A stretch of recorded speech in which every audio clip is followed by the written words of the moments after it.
नाही, तो बंगला पार्थ अजित पवार यांच्या नावाने आहे. त्याच्यावर तो पत्ता त्याचा आहे. समजलं का? दादा पण टार्गेट केलं जातं का तुम्हाला?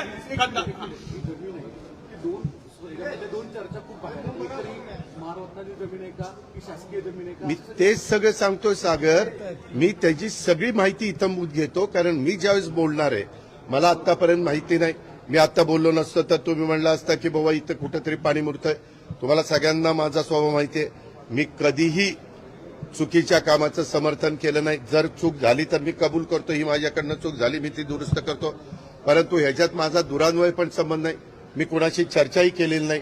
मी त्याच्या संदर्भात कुणाशी बोललेलो पण नाहीये.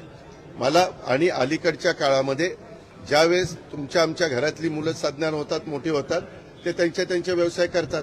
परंतु ह्याच्यात मी पुन्हा पुन्हा सांगतो, माझा दुरान्वय देखील कुठल्या अधिकाऱ्याला फोन नाही, कुणाला सांगणं नाही, कुणाला तिथं वेगळं काही त्याच्यामध्ये मदत करा अशाही पद्धतीची भूमिका नाही.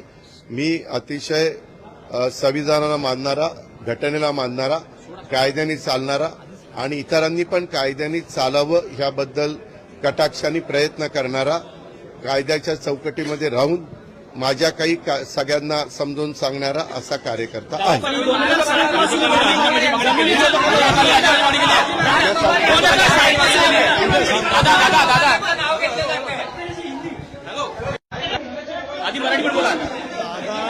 नहीं, दादा ने इसके बारे में कहा है. उसके बारे में मैं कुछ टिप्पणी नहीं करना चाहता हूं. राष्ट्रवादी काँग्रेस पक्षाची दिवसभरात आज पश्चिम महाराष्ट्रातील सर्व जिल्ह्यांची बैठक त्या ठिकाणी झाली. प्रचंड प्रमाणावरचा उत्साह त्या बैठकीमध्ये होता. आगामी येणाऱ्या निवडणुकांच्यासाठी विशेष करून नगरपालिकेची अधिसूचना निघालेली आहे. त्या दृष्टिकोनातून आम्ही तत्पर आहोत. तदनंतर जिल्हा परिषद आणि महानगरपालिका या सर्वांचाच आढावा त्या ठिकाणी आम्ही घेतलेला आहे.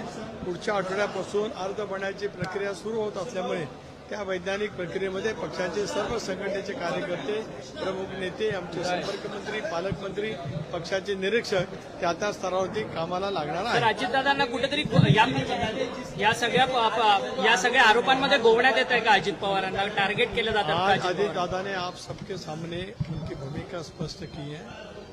सब इसके बारे में जानकारी लेकर कल आपके साथ वो संवाद करेंगे.